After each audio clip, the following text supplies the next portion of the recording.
On August 1st, 2017, an incredibly offensive article was written by a Saskatchewan columnist by the name of Greg Wiseman. Unfortunately, this article expressed very common opinions towards Indigenous people, so I've decided to express my own Indigenous perspective, in hopes that it sparks a conversation and challenges common ideologies towards Indigenous peoples and issues that are creating problems of racism and discrimination. Greg Wiseman, it is unacceptable to demean the words of Chief Bobby Cameron when you yourself do not experience daily racism and discrimination. Your comment stating people make comments and jokes about nearly every group is reinforcing the acceptability of demeaning and judging someone by their religion, sexual preference, hobbies, career, or race. Greg Wiseman, your column expressed personal and common opinions in Saskatchewan that only contribute to discriminatory ideologies that continuously get Indigenous people accused of crimes we did not commit. In this article, you repeatedly described us in objectifying and derogatory terms. It is sickening, but you feel we cry the unwarranted racist card, even though you are quite familiar with our history.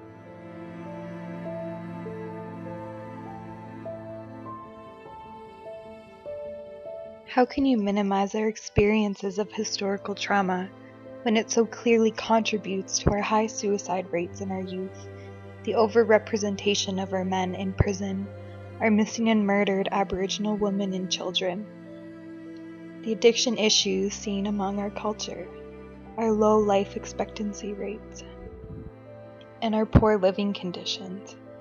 For a culture that fought to preserve itself for 150 years through times of abuse, theft, starvation, cultural and spiritual genocide, and murder, acts that the government was so willing to impose on us, shouldn't you be proud of who we've become? Rather than assume we are personally blaming you, Greg, for our past historical traumas, you have to realize the pain we face due to colonization. No, this is not directed towards you, but rather at a system whose ultimate goal was to assimilate our culture.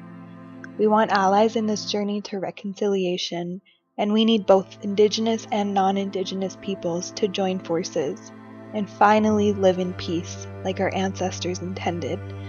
So I challenge you, Greg, and those who have similar beliefs, to take an opportunity to acknowledge Indigenous history, culture, diversity, and our resilience.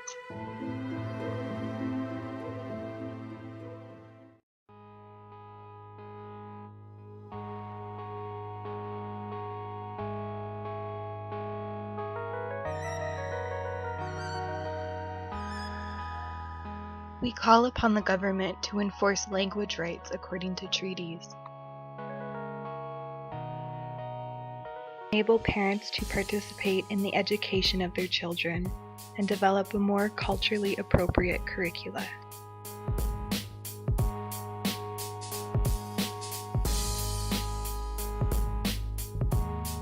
To respect Indigenous protocol when dealing with the bodies of our young people who did not survive residential school.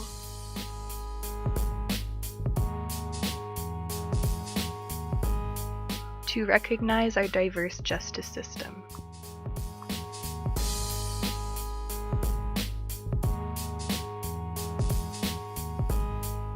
To acknowledge our rights and independence. For the government to acknowledge our diverse health needs.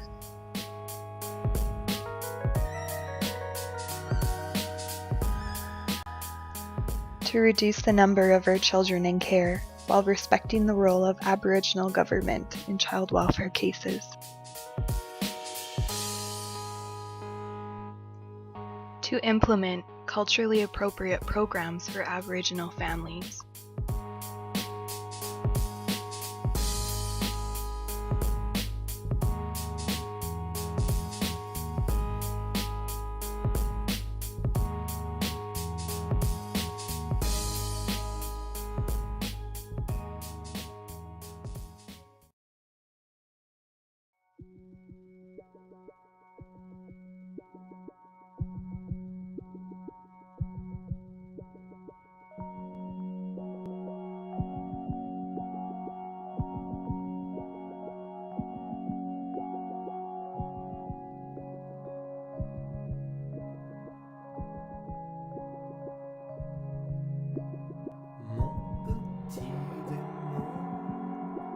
song.